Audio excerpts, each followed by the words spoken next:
Tony Dungy joins us now, the former Colts coach and former Tampa Bay Buccaneers coach and a Super Bowl winner and all those kinds of things, and just a really good friend of Indianapolis in the show. Joins us now on the Payless Liquors Hotline. So good to have you back, Coach. How are you doing? Hey, I'm doing great, guys. How are you? Man, it's great to talk to you again, and hopefully we'll all be in studio again together someday, but that's just how the world is working right now. I know. It's been a crazy time. How has this all been treating you in your career? I mean, how have you handled this past strange football season? It was different. NBC gave us the option. They came down, put a studio in my home and said, do I want to do the show from home? Am I okay to travel? I decided to travel. We had a couple of guys on our show that didn't, that did it from home all year. The airports were very, very bare and vacant most of the time until we got to Thanksgiving. Things went okay, and then at the end of our broadcast year, Mike Tirico actually contracted COVID and had to do the last playoff game from home. That was a different experience. I was in the booth in Washington by myself, and Mike was in his house. So that was crazy, but we've all had to adjust, and we've made it through. Yeah, just an absolutely different feel. Teams not being down there, all the festivities and everything. You being a Tampa guy, I just wonder, what is the feel in Tampa? Is there disappointment that you get to host a Super Bowl? And I was a part of Super Bowl 25 down there when I was with the Bills. It was awesome. I imagine it's just kind of disappointing for the community. It is. You know, for years I talked about we're the first team to host one and be in it, and it happened. But it's not the same. You know, the Kansas City is not even coming in until Saturday. The team, there's been no get-togethers, no big celebrations. The commissioner's party, that's always kind of the highlight of the Super Bowl weekend, is not taking place. Most of the events are virtual. So there's excitement. There's definitely buzz about the Bucs being in it, but it's nowhere near what it normally would be. You know, it's such a strange year, and we've talked about that to death, but then there's the consistency of the Kansas City Chiefs. They've got the quarterback, they've got the coach, they've got the coaching staff, they've got playmakers on defense. And I know that Andy Reid kind of falls in the shadow of Patrick Mahomes, but what makes Andy so ridiculously consistent no matter where he coaches? I think he has an understanding of what he wants to do. He's going to build the team around offense. He's going to get some dynamic playmakers. They're going to be aggressive and score points. And then that puts a lot of pressure on the other team. But he has a very good offensive system. He just keeps it going. And he's a very good evaluator of quarterback talent. I remember when he got to Philadelphia in 1999, there was a big debate. There were actually 6 quarterbacks that year who were going to go in the first round. Who's going to be the best? And he selected Donovan McNabb. And everybody, you remember the Philadelphia fans booing. Mm-hmm. And you look at all those guys, Tim Couch and Achilles Smith and Cade McNown and guys we don't even know their names now. McNabb was the best of that group. And then he goes a long way with him. He takes Michael Vick when I thought Michael probably is not going to play any more football, and he has a dynamic year with him. Then he goes to Kansas City, and people are, not fired up about Alex Smith. He was the first draft pick of San Francisco. Andy selects Alex Smith, wins a bunch of games with him, and then goes to Patrick Mahomes, who nobody had really heard that much about. And he just, those 4 selections have shown that kind of the genius of Andy Reid.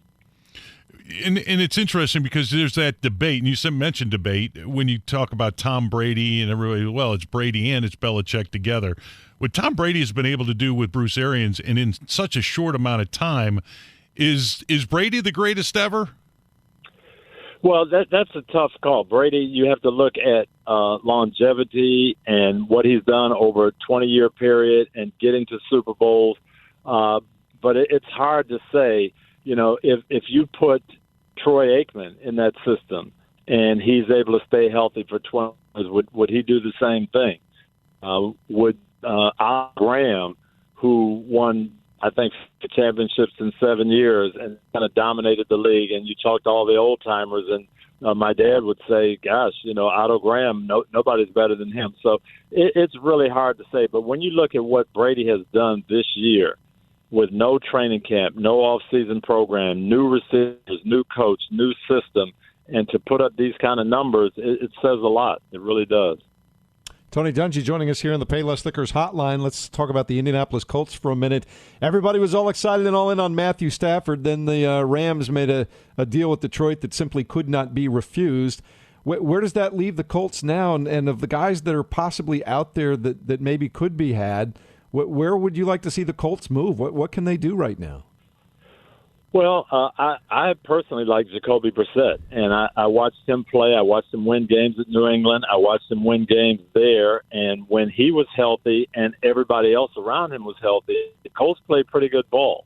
So I wouldn't be in a desperate situation right now and say, oh, gosh, if we don't get a quarterback, our season's over. Now you look and see who's available, what the price is, and what can be done. You'd love to see them get a younger quarterback to groom.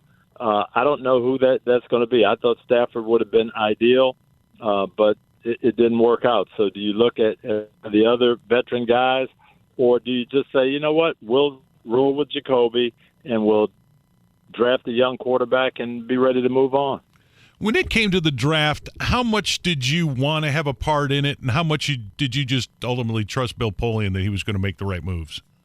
Oh, it's a combination of both. You want to have a part in it. You want to look at the guys. You want to get to know them. Who are these guys that they're talking about? And then it becomes a collaborative effort. And I can remember Bill coming back many, many times. Hey, I got this young guy at Iowa. He's been hurt a little bit, but you're going to love him. He's fantastic. You watch the tape, and he is good, but I can't get as excited as Bill. And then, you meet Bob Sanders, and you see, and yeah, Bill was right. And he had that knack. And Cato June and Robert Mathis and Antoine Bethea. He was just so spot on many of them. But you love to get in the process and find who the guys are, and then you kind of fall in love, and it's a dual process. But it definitely is coach saying what we need, the type of players and then the general manager and the personnel department going out and finding those guys. And that first-round draft choice, so important. But we all know first-round draft picks, typically that's where you find your offensive tackles, that's where you find your quarterbacks, that's where you find your defensive ends, and that's where you find your cornerbacks. Specifically on defense, when you look at this Colts defense, we've been talking about pass rush a lot here lately. Are you going pass rush, or we know the relationship that cornerbacks and defensive back play has with that pass rush? Would you rather find a lockdown corner? If you had the first-round pick, where are you going? No, and mine and Bill and I would always have these discussions. The pass rush, especially in this day and age, I don't think there's such a thing as a lockdown corner. And people can talk about Jalen Ramsey and some guys that are playing Peterson. And you put those guys on Tyreek Hill, it's just a matter of time. So you better have the rushers, and that's what's going to define this game on Sunday. Which pass rush is going to get to the other quarterback? Because if they don't, it's be a 41-38 game. Tony, I'm just curious, how unhealthy is it for us as a city to leave the light on for Andrew Luck? I think you have to move past that. I talked to Andrew 2 days before retirement, and it shocked me because he was out there working out like a maniac, and he was talking about the future and how much he loved the guys and how much he loved the program. And I did not see it coming. But Andrew is the type of guy that has other interests. He has had some health concerns, and I think he's happy.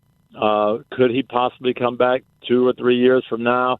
I guess it's possible. I just don't think it's going to happen. So I think to wait and to be, Andrew Luck will be the guy who solves all these problems, I think you're probably waiting on something that's not going to happen.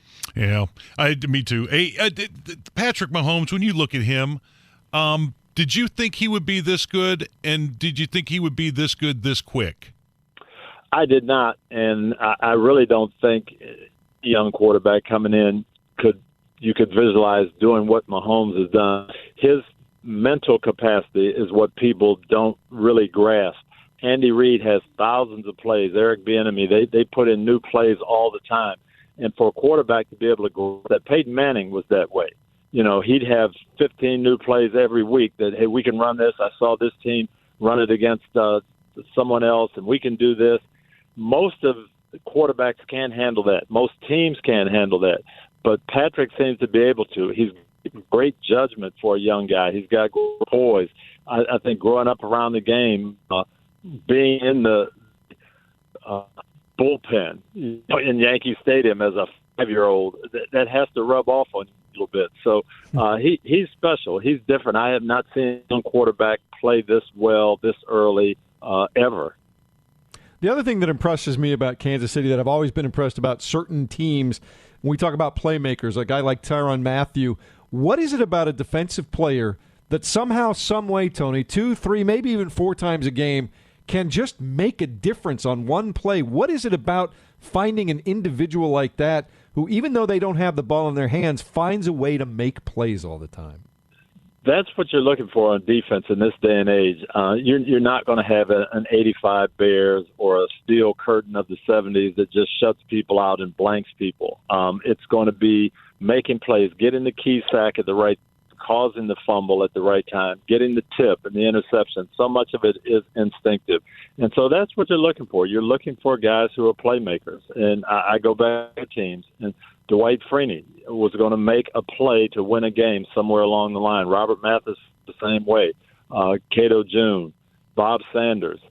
Those guys were special. Kelvin Hayden. They just had that unique ability. And Kansas City seems to be able to find those guys, whether it's a pass rusher like Chris Jones, who just gets the sack at the right time. Tyrann Mathieu with a tackle for a loss, or he blitz, or a tip ball.